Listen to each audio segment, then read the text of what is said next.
ನನ್ನ ಆರಾಧ್ಯ ದೈವ ಸಿದ್ಧಗಂಗಾ ಶ್ರೀಗಳ ಪಾದ ಕಮಲಗಳಿಗೆ ಹೊರಮಡುತ್ತಾ ನನ್ನ ಬದುಕಿನ ಮಾರ್ಗದರ್ಶಕರು ಆಗಿರುವ ಹಾಗೂ ಈ ವೇದಿಕೆಯ ದಿವ್ಯ ಸಾನ್ನಿಧ್ಯವನ್ನು ವಹಿಸಿರುವಂತಹ ಜಂಬುನಾಥ ಮಳಿಮಠ್ ಗುರುಗಳಿಗೆ ನಮಸ್ಕರಿಸುತ್ತಾ ಹಾಗೂ ನನ್ನ ಬದುಕಿನ ದಾರಿಗೆ ಹಲವಾರು ಗುರುಗಳ ಆಶೀರ್ವಾದವಿದೆ.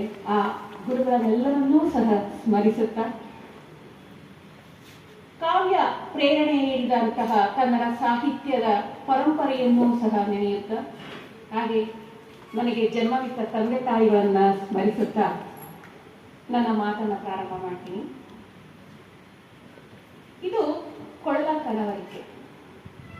ಕೊಳಲು ನನ್ನ ದೃಷ್ಟಿಯಲ್ಲಿ ದೇಶದ ಪ್ರತಿಯೊಂದು ಹೆಣ್ಣಿನ ಅಂತರಂಗದ ಭಾವಲೋಕದ ಪ್ರತಿನಿಧಿ.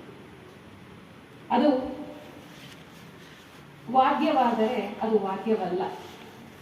ನಾವು ಕೇವಲ ಕೊಳಲನ್ನು ಸಂಗೀತದ ಉಪಕರಣ ಎಂದು ಭಾವಿಸಿದರೆ ಅದು ಖಂಡಿತ ನಮಗೆ ಅರ್ಥ ಆಗೋದು ಸಾಧ್ಯವೇ ಇಲ್ಲ. ಕೊಳಲನ್ನು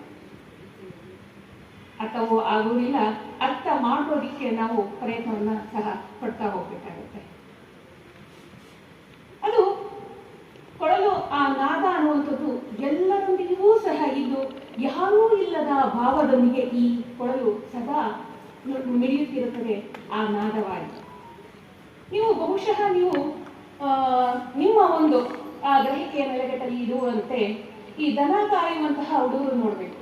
ದನ ಕಾಯ್ಬೇಕಾದ್ರೆ 100 ದನಗಳ ನಡುವೆ ಈ ಕೊಳಲನ್ನ ಊದ್ತಾ ಇರ್ತಾರೆ.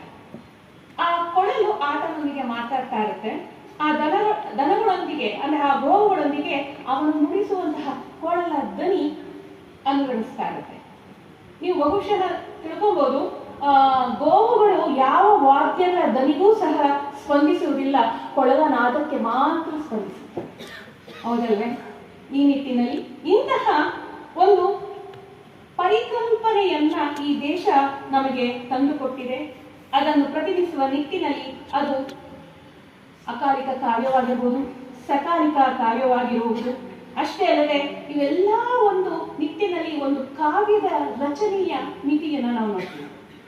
ಒಂದು ನನ್ನದೇ ಆದಂತಹ ಕಾವ್ಯಕ್ಕೆ ನಾವು ಬರ್ತಾ ಹೋಗ್ತಿದ್ದಂಗೆ ಒಂದು ಕಾಲದ ಕಟ್ಟಳೆ ಇಲ್ಲ.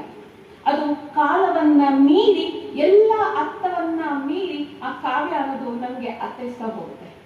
ಕಾವ್ಯ ಅಂದ್ರೆ ನಮ್ಗೆ ಹೀಗೆ ಅಂತ ಅನ್ಕೊಂಡ್ರೆ ಆ ಕಾವ್ಯ ನಶಿಸ್ತಾ ಹೋಗುತ್ತೆ. ಅದು ಕಟ್ಟಳೆ ಇಲ್ಲ, ಅದಕ್ಕೂ ಮೀರಿದಂತಹ ಒಂದು ಅರ್ಥಗಳನ್ನ ನಾವು ನೋಡ್ತಾ ಹೋಗ್ಬೇಕು. ಅಂತಹ ವಿನ್ಯಾಸವನ್ನ ಈ ಕವನ ಸಂಕಲನ ನಿಮಗೆ ತಂದು ಕೊಟ್ಟಿದೆ ಅಂತ